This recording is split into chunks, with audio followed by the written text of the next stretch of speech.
Hey guys, welcome to code offs. तो हमारा next question है इम्प्लीमेंट क्यू यूजिंग स्टैक्स। तो काफ़ी फेमस क्वेश्चन है गाइस एंड काफ़ी इंपॉर्टेंट क्वेश्चन है। मुझे याद है मेरी कंपनी में मुझसे ये क्वेश्चन पूछा गया था इंटरव्यू में। तो काफ़ी इंपॉर्टेंट क्वेश्चन है। तो चलिए देखते हैं कि क्वेश्चन क्या है।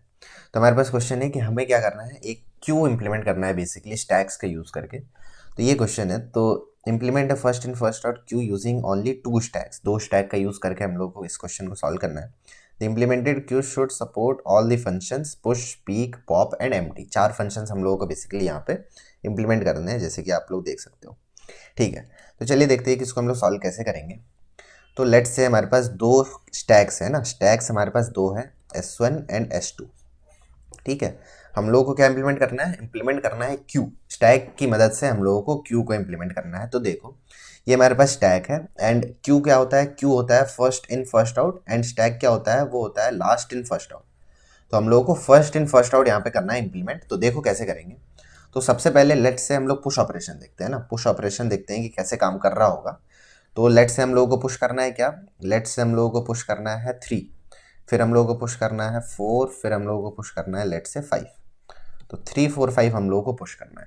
तो देखो पुश का हमारा फ्लो क्या होगा, पुश का हमारा क्या फ्लो होगा कि पुश ऑपरेशन में हम लोग क्या करेंगे कि जितने भी स्टैक वन में जो भी हमारी पहली स्टैक है उसमें जितने भी एलिमेंट्स हैं उनको पॉप करके स्टैक टू में ले आओ। उसके बाद उस वाले एलिमेंट को स्टैक वन में पुश कर दो एंड फिर जितने भी एलिमेंट स्टैक टू में है उसको अगेन कर दो पुश किसमें, स्टैक वन में। ठीक है, मैं समझाता हूँ एग्जाम्पल से। देखो हम लोग क्या करेंगे, जैसे कि 3 आया, हमारा स्टैक वन एम्प्टी है एंड स्टैक टू भी एम्प्टी है।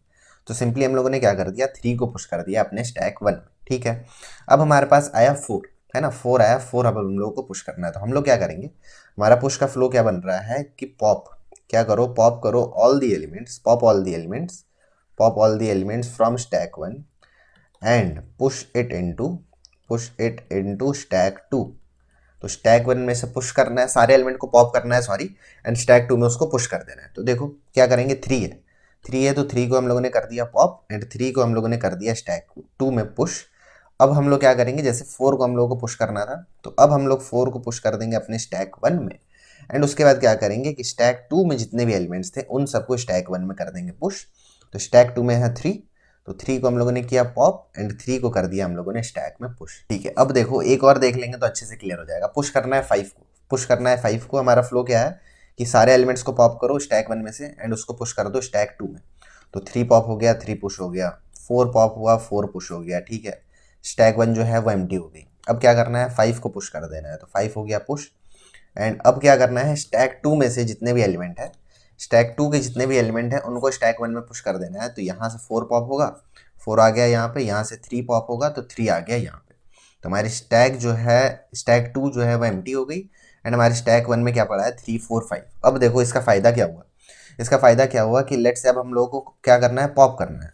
अब हम लोगों को पॉप करना है तो सिंपली हम लोग क्या कर देंगे, सिंपली हम लोग पॉप वाले फंक्शन में क्या कर देंगे, हम लोग सिंपली स्टैक वन में से पॉप कर देंगे। तो यहाँ पे हम लोग क्या कर देंगे, stack one dot pop, stack one dot pop. तो 3 देखो यहाँ से हो जाएगा पॉप, 3 हो जाएगा पॉप एंड हमारा सीक्वेंस क्या था गाइस, किस सीक्वेंस में हम लोगों ने पुश किया था, 3 4 एंड 5। तो जो सबसे पहला एलिमेंट पॉप होना चाहिए था वो कौन होना चाहिए था, 3 होना चाहिए था एंड यहाँ पे 3 पॉप भी हो रहा है। दैट मीन्स कि फर्स्ट इन फर्स्ट आउट, 3 जो है वो फर्स्ट इंसर्ट हुआ था तो 3 जो है वो फर्स्ट में पॉप आउट भी हो रहा है। तो इस तरह से कुछ हम लोग इसको इंप्लीमेंट कर सकते हैं गाइस। तो पॉप वाला फंक्शन सिंपली क्या हुआ कि जो भी टॉप पे एलिमेंट है उसको हम लोग कर देंगे पॉप। इसी तरह जो टॉप वाला फंक्शन होगा जिसको कि अपन पीक बोलते हैं, तो पीक वाला फंक्शन भी काफी सिमिलर है। क्या करना है, स्टैक वन का जो टॉप एलिमेंट है उसको कर दो रिटर्न। तो स्टैक वन का टॉप एलिमेंट है 4, तो 4 को हम लोग कर देंगे यहाँ पे रिटर्न। तो यहाँ पे क्या कर देंगे, return S1 dot peak, return S1 dot peak.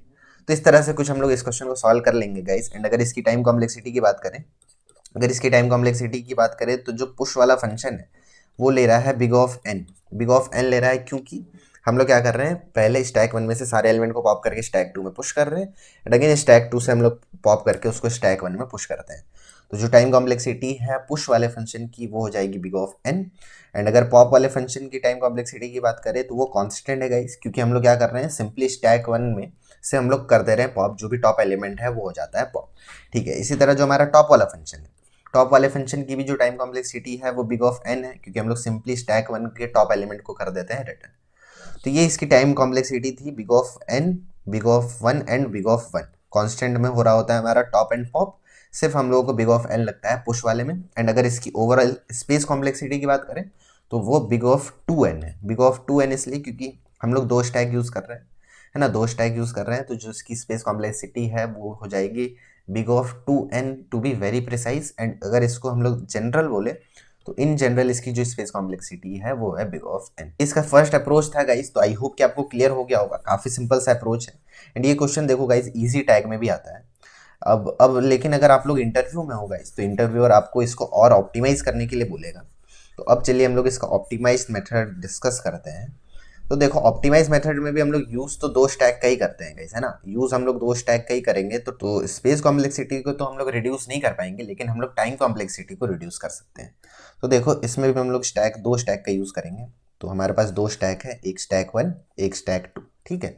इसमें भी हमें लेट से पुश करना है पुश 3, इस तरह पुश 4 एंड इसी तरह पुश 5। तो अब क्या करेंगे, लेट से ये हमारे पास स्टैक 1 है स्टैक 2 है। तो देखो इसमें पुश ऑपरेशन काफी सिंपल है गाइस, काफी सिंपल है। क्या करना है, जो भी एलिमेंट आ रहा है उसको सिंपली कर दो स्टैक में पुश। तो 3 आया 3 हो गया पुश, 4 आया 4 हो गया पुश, 5 आया 5 हो गया पुश, ठीक है। तो पुश में क्या कर रहे हैं हम लोग, सिंपली पुश में क्या कर रहे हैं, स्टैक 1 डॉट पुश कर देते हैं जो भी एलिमेंट आ रहा होता है। तो पुश काफी सिंपल है, स्टैक 1 में कर दो उसको पुश, ठीक है। अब देखो पॉप हम लोग क्या करेंगे, पॉप में हम लोग क्या करेंगे, तो पॉप में हम लोग सबसे पहले चेक करेंगे कि क्या हमारी स्टैक 2 जो है वो एम्प्टी है।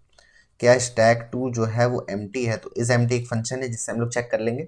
तो क्या स्टैक 2 एम्प्टी है, अगर स्टैक 2 एम्प्टी है तो क्या करो, स्टैक 1 के सारे एलिमेंट्स को स्टैक 2 में पुश कर दो।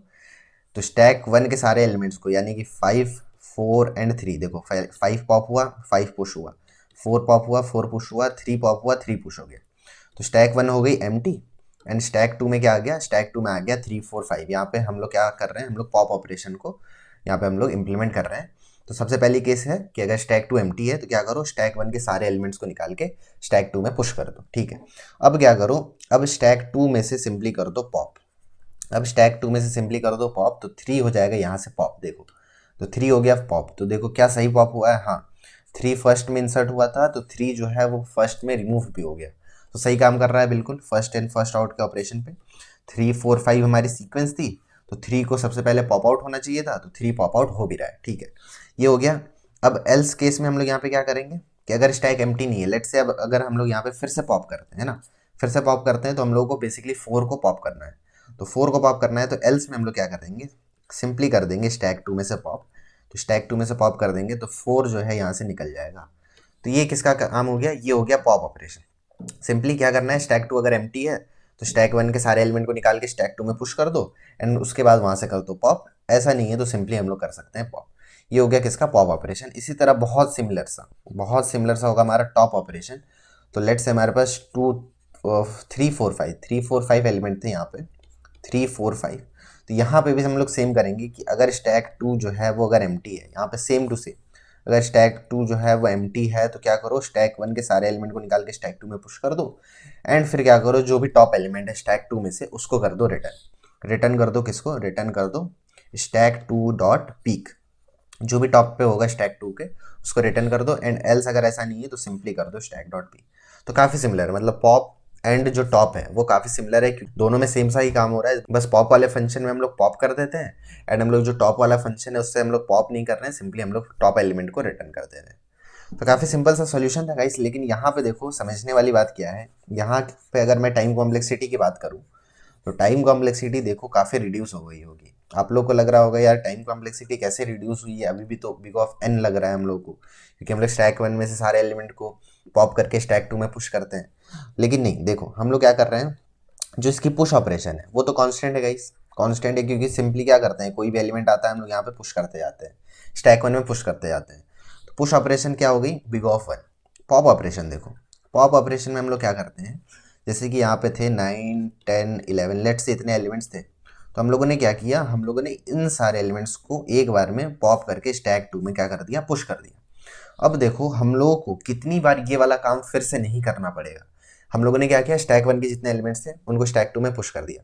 अब देखो 1 2 3 4 5 5 एलिमेंट्स जो हैं वो आ चुके हैं यहाँ पे आ चुका है 11 10 8 7 एंड 6। तो अब हम लोगों को 5 बार अब हम लोगों को ये वाला काम नहीं करना पड़ेगा जिसमें हम लोगों को बिग ऑफ एन टाइम लग रहा था। जिसमें हम लोगों को बिग ऑफ एन टाइम लग रहा था, वो अब हम लोग को 5 बार नहीं करना होगा, क्योंकि स्टैक 2 में 5 एलिमेंट्स हैं।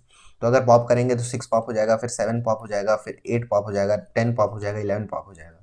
तो 5 बार हम लोगों को ये काम नहीं करना पड़ा। तो मैं यहाँ से क्या बोल सकता हूँ कि ये ऑप्टिमाइज्ड है। कैसे? क्योंकि जो हम लोग बिग ऑफ एन वाला काम है ना, वो कभी कभी करते हैं, वो हम लोग कभी कभी कर रहे हैं, तो इसकी जो टाइम कॉम्प्लेक्सिटी है वो काफ़ी रिड्यूस हो गई है। इसको अपन क्या बोलते हैं, इसको मैं बताता हूँ। इसको अपन बोलते हैं big of one amortized time complexity. यहाँ पे देखो, big of one amortized time complexity इसको बोलते हैं। यहाँ पे आप लोग पढ़ो, in the worst case we have to empty the whole stack 1 into stack 2, so it's big of 1। ये किसमें है? ये वर्स्ट केस में है। बट यहाँ पे क्या लिखा है, एमोर्टाइज time is the way to express the time complexity when an algorithm has the very bad time complexity only once in a while besides। मतलब एक बार है, बहुत लंबे समय में एक बार हम लोग क्या कर रहे हैं, वो बिग ऑफ एन वाला काम कर रहे हैं, स्टैक 1 में से सारे एलिमेंट्स को स्टैक 2 में पुश कर दे रहे हैं। तो इसको हम लोग क्या बोलेंगे, इसको हम लोग बोलेंगे big of one amortized time complexity. ये बिग ऑफ एन नहीं है, ये कांस्टेंट एमोर्टाइज टाइम कॉम्प्लेक्सिटी है। तो ये पिछले वाले एल्गोरिथम से काफ़ी ऑप्टिमाइज्ड है गाइस। आई होप कि आपको क्लियर हो गया होगा। तो चलिए इसका कोड देख लेते हैं हम लोग बहुत जल्दी से। तो ये हमारे पास कंस्ट्रक्टर गिवन है। तो सबसे पहले हम लोगों को 2 स्टैक बनानी होगी गाइस। तो हम लोग 2 स्टैक बना लेते हैं। तो stack integer let's say s1 and इसी तरह हम लोग बना लेते हैं s2 भी। 2 स्टैक हम लोगों ने बना लिया। अब अपन क्या कर देंगे, इनको इनिशियलाइज कर देते हैं। तो s1 equals to new stack and इसी तरह s2 equals to new stack. तो ये 2 स्टैक हम लोगों ने बना लिया। अब हम लोग क्या करेंगे, इनको अब हम लोगों को पुश करना है। तो पुश तो मैंने बताया था गाइस, सिंपली क्या कर देंगे, stack 1 dot push x. Simple सा काम, पुश में कुछ नहीं करना है, सिंपली हम लोग एक्स को कर देंगे पुश। ठीक है।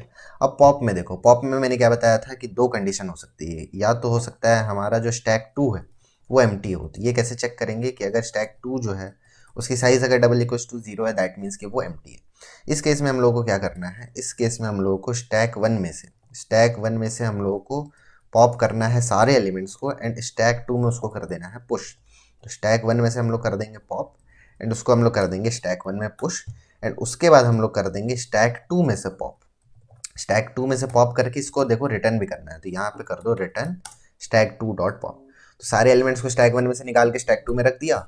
उसके बाद हम लोगों ने कर दिया स्टैक 2 में से पॉप। तो स्टैक 2 के जो टॉप पे एलिमेंट होगा वो हो जाएगा पॉप। ठीक है। एल्स केस में क्या होगा, एल्स केस में क्या हो जाएगा कि सिंपली कर दो, सिंपली पॉप कर दो। तो s2 डॉट पॉप। ठीक है। अच्छा, एक और केस का ध्यान रखना पड़ेगा गाइस। एक और केस का क्या ध्यान रखना पड़ेगा कि दोनों ही स्टैक्स एम्प्टी है, मतलब कुछ पुश किए बिना ही 2 स्टैक्स हैं s1 s2, कुछ पुश किए बिना ही हम लोग क्या कर रहे हैं, हम लोग पॉप कर रहे हैं। तो इस केस का ध्यान रखना पड़ेगा। तो इस केस का कैसे ध्यान रख लेंगे हम लोग कि इस s1 डॉट साइज वो अगर डबल इक्वल टू 0 है एंड s2 डॉट साइज जो है वो भी अगर डबल इक्वल टू 0 है, तो क्या कर दो, यहाँ से रिटर्न कर दो -1। ये थोड़े बहुत एज केसेस है गाइस, ये तो आप लोगों को समझ में आ ही रहा होगा। ठीक है। पीक भी काफ़ी सिमिलर होगा गाइस। तो इसी कोड को मैं कॉपी कर लेता हूँ। पीक भी एकदम काफ़ी सिमिलर सा है। पीक में भी हम लोग को क्या करना है, अगर साइज 0 है दोनों ही स्टैक्स की तो -1 रिटर्न कर देंगे एंड यहाँ से हम लोग को पॉप नहीं करना है ना, जो टॉप एलिमेंट है उसको सिर्फ रिटर्न करना है, उसको पॉप नहीं करना है। तो यहाँ पे हम लोग कर देंगे पॉप फंक्शन को हटा के पीक एंड एम्प्टी। हम लोग कैसे चेक करेंगे गाइस कि अगर दोनों की साइज 0 है, सेम यहाँ पे कि अगर दोनों ही स्टैक की साइज अगर 0 है तो रिटर्न कर दो यहाँ से ट्रू, अदरवाइज यहाँ से रिटर्न कर दो फॉल्स। तो ये सिंपल सा हमारा फंक्शन हो गया है गाइस। तो आई होप कि ये कंप्लीट डिस्कशन आप लोगों को क्लियर हो गया होगा। तो चलिए इसको कर लेते हैं रन एंड फिर इसको कर लेंगे सबमिट एंड इसकी जो टाइम कॉम्प्लेक्सिटी है वो मैं आप लोगों को बता चुका हूँ। तो ये रन हो रहा है गाइस, इसको कर लेते हैं सबमिट। तो आई होप कि ये सबमिट भी हो जाएगा। हाँ गाइस, तो ये सबमिट भी हो रहा है। तो इस कोड का जो लिंक है गाइस वो आप लोगों को डिस्क्रिप्शन में मिल जाएगा। इसके लिए आप लोग मेरे गिटहब से जाके इस कोड को ले सकते हो। सो that's it for this video guys. काफ़ी इंपॉर्टेंट क्वेश्चन था एंड आई होप कि ये बात आप लोगों को क्लियर हो गई होगी कि O ऑफ 1 एमोर्टाइज टाइम कॉम्प्लेक्सिटी है इस वाले फंक्शन की। सो that's it for this video. अगर वीडियो अच्छी लगी हो गाइस तो वीडियो को लाइक कर देना and please make sure to subscribe to the channel guys, because it takes lots of efforts to create daily content for you guys. So please make sure to subscribe to the channel. So that's it for this video. मैं मिलता हूँ आप लोगों से next video में guys. Thank you.